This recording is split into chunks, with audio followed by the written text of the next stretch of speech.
I was thinking that sometimes the Sheikh might show directly or indirectly another person's weakness to a murid. How does a murid then take that and learn from it and not make that into something that they might start thinking low of the other person? You just answered your question. What else you want?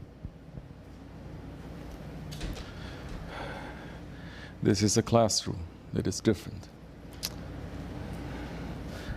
In general, we're asking permission, inshallah, from our Shaykh to speak, say something that is going to benefit you and me.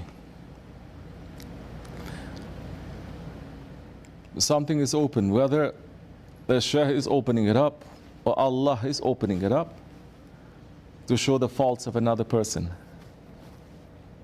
It is not to show that other person, to show the faults of the other person.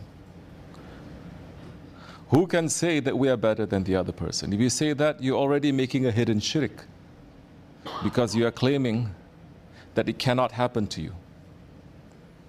Everything is possible by Allah.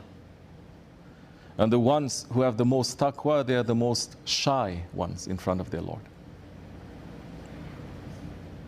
Then we just finish the Urz of Hazrat Umar,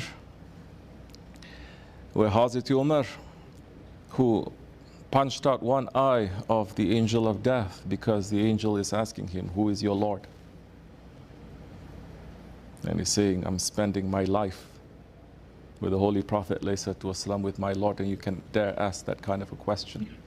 That is given to him because he's a great friend of the Prophet, he's a great friend of Allah subhanahu wa ta'ala.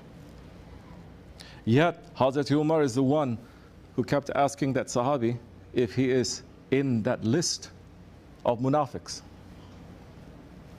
When the Prophet released that list to one Sahabi and saying, you are not going to open this. When he knew that that list was given to him, he kept going to the Sahabi to say, am I on that list? Tell me, tell me, bugging him. And the Sahabi is saying, no.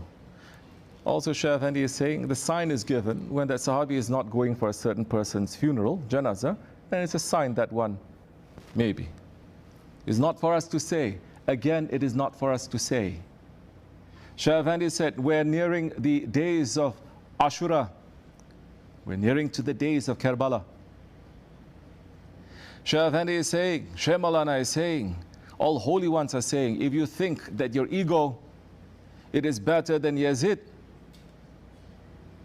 then prepare yourself. Prepare yourself for a punishment. Because the one who says that, he still has kibir inside of him. Our ego, we must think that it is the worst creature. Worse than Shaitan. Worse than Abu Jahl. Worse than Firaun and Namrud. This is how we must look at our ego, our nafs. You and I, we have. Don't take credit for yourself. So mistake is open. People usually think, that means that one is wrong. But those who have high ruhaniyat, they are going to think, Allah is making me to see that, to take lesson. That is between him and his Lord. The lesson for me is, I have something like that inside of me. Watch out. It is a warning. Subhanahu wa ta'ala, Allah Jalla wa Ala is showing so many of the mistakes of the earlier nations in the Quran Kareem for us to do what? To declare that we are the best nation.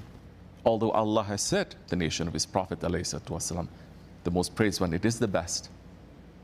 But why? So that we feel proud? No. It is for us to take lesson. And who can say in this Ahir of Ahir Zaman that all the mistakes, all the dirtiness, all the sins of the earlier nations, it is not in this nation that we are practicing every single day, especially here living in the West. Say whatever wrong things that earlier nations did. We are practicing it openly now. Maybe you're going to say, no, not in Muslim nations. Look again. Those nations that you think they're the most holy, they're running top speed underground and now more open to compete with those that are in the West. So are we taking lesson? This is one thing you have to fight with yourself. You have to fight with your ego. Yes, give shukr. Yes, Ya Rabbi, shukr. Shukr, alhamdulillah. I do not have that. If you leave me for 1 second, if you don't put the leash on my neck, I'm going to be worse than that. This is how people of tariqat should look. Not to declare their own specialness. Who are we? Don't declare that you are better than Yazid. Don't declare that you're better than those ones who ran after and to kill Hazrat Hussein and his family. Don't declare yourself better than those one who betrayed him. Look to see that those characteristics you are not carrying. Look. Now, in order to look to see, you have to have special lenses. You have to. You think you are seeing this? This is nothing. You look at it under a microscope, there's worlds inside of this. You see the sun, you see the stars, there are galaxies beyond. So you need to have special lenses to look. You cannot look now with the eyes of the ego. You cannot. You cannot definitely look with the eyes of proudness. Now in tariqat, your murshid is going to teach you how to look for yourself. Don't look at other people. No need special lenses to look. No, you will know. It comes to your heart anyway. But look to yourself. What is my reason for this? What is my intention? Why am I doing this? Same why they're going to ask us on the day of judgment, especially for the men. You're not committing it. You say, Alhamdulillah, Shukr ya Rabbi, it is due to you.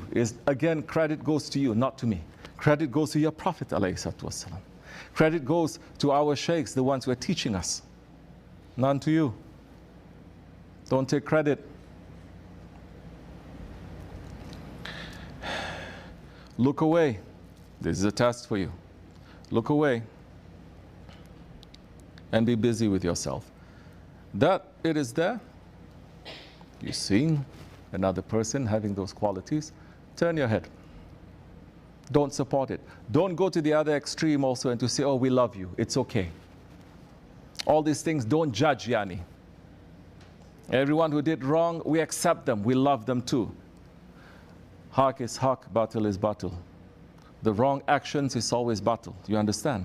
But like I said, the person is something else. Yes, that one, maybe today he makes the biggest mistakes. Maybe tomorrow Allah will turn his heart and Allah will bring him close to become his friend. Those things have happened over and over and over again in history, yes?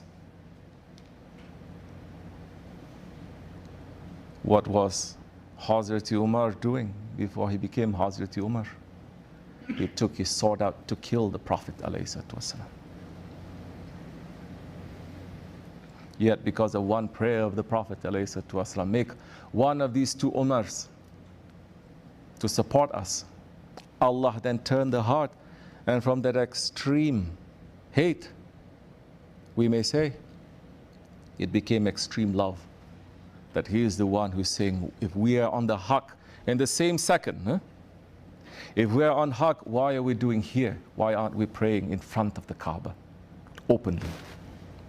And the Prophet ﷺ, he could have done anything, of course. All secrets of the universe is in his hand. But he was waiting. Allah says, wait for one Umar to come, and that is going to be a big support to you.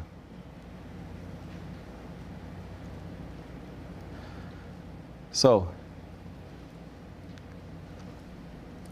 be careful. Don't laugh too much. Don't laugh too much. You laugh to be happy, something else. You laugh at someone is something else. In this world now, Muslims and non-Muslims, especially now, we are running to imitate them. You only get fun when you laugh at someone. The stand-up comedy, that you see so many times in Muslim events they have. Why is that? Can you laugh? Of course you can laugh. You smiled is charity. Prophet ﷺ laughed in the most beautiful way, different from us, of course. But he said, ﷺ, Laughing too much, what does it do? It makes your heart to become dead. Then you don't feel anymore. Everything becomes funny. You see someone being in suffering, you'll laugh too. Everything you're going to laugh. And the heart is the throne of Allah. If it becomes dead, everything becomes dead now.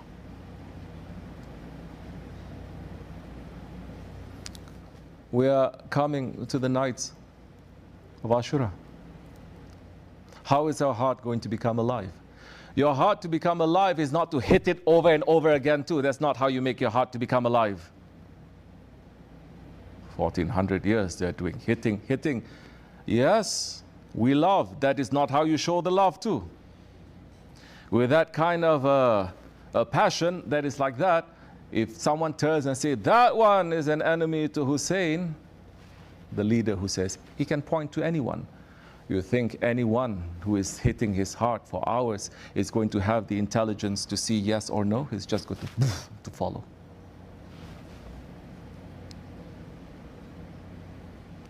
But how are we going to approach this? How are we going to understand such a night? What are we going to understand from the forgiveness that is happening every single 10th of Muharram? From the time of Hazrat Adam alayhi salam, the greatest events happening to the prophets that we know and we don't know is happening on the 10th of Muharram. And every time it involves something that had happened not to Allah's liking, and Allah forgives. From Adam alayhi salam to Nuh alayhi salam to Hazrat Musa, Hazrat Isa.